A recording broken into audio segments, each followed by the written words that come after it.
नमस्कार. ड्रायव्हित भावामध्ये आपल्या सर्वांचं स्वागत आहे. आता मी तुम्हाला जो रोड दाखवणार आहे ना, तो रोड काही वर्षानं ना या रस्त्याचं ना रूप जे आहे ना तुम्हाला बदललेलं दिसेल. कारण की इथे भला मोठा उड्डाण पूल येत आहे. तुम्हाला नक्की कळेल. मी त्या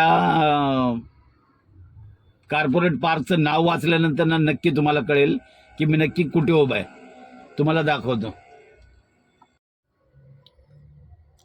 तर हा आहे विद्या वेस्ट बाजूचा रोड आहे आणि हे मला दाखवतो.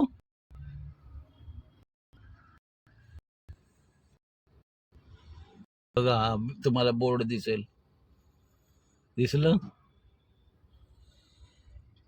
Nilkanth corporate IT park. कळलं का? नीलकंठ कॉर्पोरेट आयटी पार्क आहे. आणि हे कळलं का? हा किरोळ गाव बोलतात त्याला. विद्याविहार वेस्टला उभा आहे. आणि ह्या साईडला तुम्हाला दाखवतो,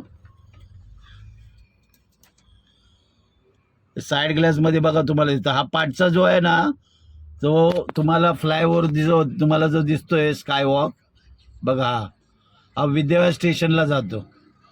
कळलं का? तिथे तो डेपो आहे विद्याविहार स्टेशन. तिथेच ना हा फ्लायओव्हर येतोय. भला मोठा फ्लायओव्हर आहे. पलीकडे तर तयार झालाय, ईस्टला तर तयार झालाय, फक्त वेस्टचाच बाजू आहे बाकी आहे. तर हा नंतर रहदारीचा रोड इतका म्हणजे एक तर घाटकोपरला जायचं, ईस्ट वेस्ट करायचं असेल तर एक तर तुम्हाला कुर्ल्याला जावं लागायचं. पण आता तसं नाही होणार. 2 वर्षात ही सुद्धा जी ईस्ट वेस्ट करण्याची जी आपल्याला त्रास व्हायचा, ते नक्कीच इथे थोडंसं आपल्याला सुविधा होणार आहे आपल्याला ईस्ट वेस्ट करण्यासाठी. तर नक्की या व्हिडिओबद्दल तुम्हाला काय वाटतं नक्की कमेंटमध्ये सांगा.